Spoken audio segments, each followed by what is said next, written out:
¿Cuál es un secreto que tu familia o amigos no querían que supieras? Para mí es el papá de un amigo. Dejó a la familia cuando mi amigo era joven, pero ocasionalmente enviaba un regalo o una tarjeta. Mi amigo recibió un mensaje de Facebook un día de una mujer que había estado investigando su ascendencia. Resulta que el padre había hecho lo mismo, casarse, tener hijos, pagar la fianza y esas cosas varias veces, y mi amigo tiene un montón de medios hermanos de los que nunca supo. Todos son amigos ahora. Que el hombre que me acosaba a mí y a mi madre durante los primeros 12 años de mi vida era mi padre biológico y que era un esquizofrénico paranoico, increíblemente violento que casi había matado a mi madre. Solo me lo dijeron porque salí a caminar con mi amigo una vez por el vecindario sin decírselo a mis padres por primera vez, y se volvieron locos pensando que mi padre biológico se había apoderado de mí. Mi familia nunca habló de mi abuelo. Sabía que murió antes de que yo naciera, pero eso fue todo. Cuando tenía unos 15 años, mi madre me dijo que era un hombre terrible, que solía golpear a mi padre y a toda su familia. Eventualmente trató de asesinar con un hacha a mi padre en su trabajo, y de alguna manera mi padre luchó contra él. En el siguiente intento mi abuelo esperó con una escopeta para matar a mi papá, cuando él se presentó a trabajar, pero mi papá no estaba por alguna razón. El abuelo finalmente se cansó de esperar y simplemente se suicidó. Aparentemente mi padre nunca quiso que supiéramos lo mala que puede llegar a ser la vida e hizo todo lo posible para mantener esto en secreto. Mucho después de la muerte de mi padre, mi madre finalmente nos admitió que él siempre fue la segunda opción, y que el hombre al que visitábamos a menudo con nosotros, y sin nuestro padre, durante las vacaciones era en realidad el amor de su vida. Pero él tenía esposa e hijos, y mi mamá tenía a nuestro papá como esposo y a nosotros, así que nunca se consiguieron. Este hombre luego se mudó a los Estados Unidos y murió allí en un accidente automovilístico. Aprendí un montón de cosas sobre mi abuelo después de su muerte. Era un contrabandista que transportaba whisky desde Canadá por la costa hasta Nueva Inglaterra. Fue un pirómano, quemando varios edificios, propiedades de personas a las que les guardaba rencor. Se fugó a los 16, tuvo varios hijos y luego abandonó por completo a esa familia un par de años después. Mi abuela materna estaba casada con un viudo que tenía 4 hijos de su anterior matrimonio. Le hizo renunciar a sus hijos antes de casarse con él. Supongo que ella no quería cuidar de esos hijos. Ella quedó embarazada de mi madre, y cuando mi madre tenía unos 5 años, sus padres, mis abuelos, se divorciaron. Simplemente no podía vivir con mi abuela de corazón frío por más tiempo. Mi madre no me dijo eso. Descubrí por casualidad que tenía 4 tíos. Mi madre trató a mi esposa como una mierda durante nuestra boda, porque no la dejamos ser anfitriona de la cena de ensayo, en la casa del tío de mi esposa. No la dejamos planear nada e hicimos todo el trabajo nosotros mismos. Solo me enteré de que había estado arrastrando a mi esposa del brazo para tratar de que se diera control de algunos aspectos de la boda una semana después de esta. Se pregunta por qué no la vemos más de 2 veces al año. Crecí pensando que mi padre nos abandonó a mí y a mi madre, pero años más tarde, ya en la edad adulta, supe por mi abuela que mi madre dejó a mi padre y no le permitía verme para poder extorsionarlo. Yo hasta el día de hoy todavía no tengo una relación con él. Mi mamá era una gran cocainómana y también traficaba en clubes en los años 80. Además, mis hermanos eran en realidad medios hermanos de su primer matrimonio.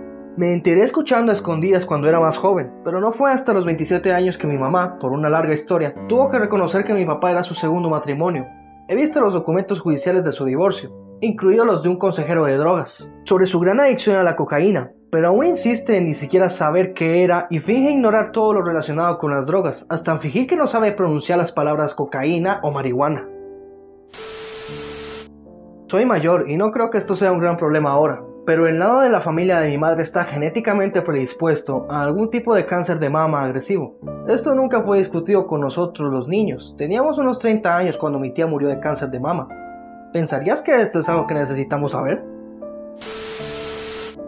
Cuando tenía 2 años, nos mudamos a una casa muy bonita en el vecindario rico, por así decirlo, y aunque normalmente no podríamos pagarla, terminamos mudándonos a una casa mucho más pequeña después de 6 años. Más tarde, cuando era adolescente, mi padre estaba hablando con alguien sobre esa casa y aparentemente la razón por la que conseguimos esa casa grande y bonita más barata fue porque el propietario anterior se suicidó en el garaje. Lo extraño es que cuando vivíamos en esa casa tenía pesadillas recurrentes sobre morir en el garaje. Encontré la lechería de mi mamá cuando tenía 16 años. No quise entrometerme. Estaba buscando en un contenedor viejas fotos familiares y lo encontré. Cuando me di cuenta de lo que era, no podía dejar de leer. Era el diario que escribió cuando yo tenía 3 años y cuando ella estaba en la sala de psiquiatría después de intentar suicidarse. Esa fue la primera vez que fui a un hogar de crianza. El diario estaba oscuro y lleno de traumas y claramente estaba experimentando psicosis. Todavía tengo el diario guardado casi 15 años después. Nunca le dije que lo encontré. Mi tío abuelo, hermano del abuelo materno, tenía esquizofrenia severa. Mató a mi bisabuela, la madre del abuelo materno, durante un episodio esquizofrénico. Él creía que los soviéticos estaban invadiendo los Estados Unidos y necesitaba protegerla, asegurándose de que ya se había ido antes de que llegaran aquí. Pasó el resto de su vida en un centro de salud mental. Ni siquiera sé si está muerto todavía. No yo, pero una novia en la universidad tenía una bisabuela moribunda.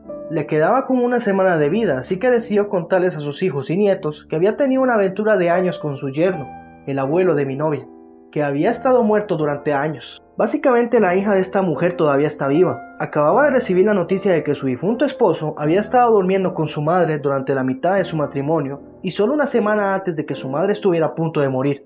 Estoy seguro de que fue una semana oscura para ella. Mi mamá, de 60, estaba teniendo una aventura con una mujer de mi edad, 30. La mujer y sus 2 hijas se mudaron con mis padres como una casa segura para alejarse de su esposo abusivo. Aparentemente comenzó inocentemente, como eso, pero al vivir allí, mi madre se dio cuenta de que era lesbiana e hizo un movimiento con ella, que ella repitió. Se lo ocultaron a mi papá hasta que se enteró y confesó que él también amaba a esta mujer. Se volvieron poliamorosos, aunque básicamente era mi mamá y la mujer que tenía una relación y mi papá el mejor amigo vivo. Y se lo escondieron a todos. Fueron varias pistas que armamos y los confrontamos al respecto y después de negarlo por varios meses, finalmente confesaron. Cuando tenía 17 años, descubrí que mi padre no era en realidad mi padre biológico. Mi madre tuvo una aventura y quedó embarazada. Mis padres sabían que no era hijo de mi padre y decidieron mantenerlo en secreto para mí y para el lado de la familia de mi madre. Crecí con 2 hermanos mayores y un hermano menor que resultaron ser medios hermanos. Me trataron de manera diferente toda mi vida y cuando descubrí que era un bebé de aventura, sentí un alivio instantáneo. Toda mi vida supe que algo estaba mal dentro de la dinámica de la familia. Me mudé cuando era adolescente a los 16. La última discusión que tuve con mis padres terminó conmigo diciendo: no hay manera de que esté relacionado con ustedes. Algo debe haber sucedido al nacer. Cuando yo era un niño pequeño, estaba caminando en el océano. De repente el novio de mi mamá me dijo que viniera a la orilla. Luego sentí que algo me golpeó en la pierna. Parecía que me frotase con la pierna con un papel de lija. Dijeron que debe haber sido un cangrejo o algo así. Yo era tonto, así que lo creí. En realidad era un tiburón. Lo vio nadando hacia mí y por eso me dijo que viniera a la orilla. No querían decirme que en realidad era un tiburón porque tenían miedo de que no quisiera volver al océano. Cuando tenía 5 años, mi hermana y yo tuvimos gatitos en un día de primavera. Fue el día más feliz de mi pequeña vida hasta entonces. Luego un día, unos meses después, uno nunca volvió a casa. Estaba devastada y con el corazón roto. Pensé que se había escapado y que ya no me amaba. Después de que se había ido una semana, mi hermana, mi abuelo y yo íbamos a la tienda de la esquina. Cuando cruzamos la calle, vi una mancha aplastada de piel blanca y negra. Me dijeron que era un zorrillo y lo creí durante 20 años. Finalmente me dijeron que mi pequeño gatito era ese, cuando tenía unos 25. Descansa en paz, pequeño Tarzán. No sé quién es mi abuelo. El hombre al que he estado llamando abuelo durante toda mi vida no es un pariente consanguíneo. Nunca ha sido un problema. Todos en la familia lo saben y cuando se casó con mi abuela, adoptó a sus hijos por lo que también tomaron su apellido. Por desgracia mi abuela también falleció hace algunos años, así que en pocas palabras nunca sabré quién es mi verdadero abuelo. Pero al mismo tiempo no me importa. Sangre o no, el hombre al que llamé abuelo durante toda mi vida sigue siendo y siempre será mi abuelo.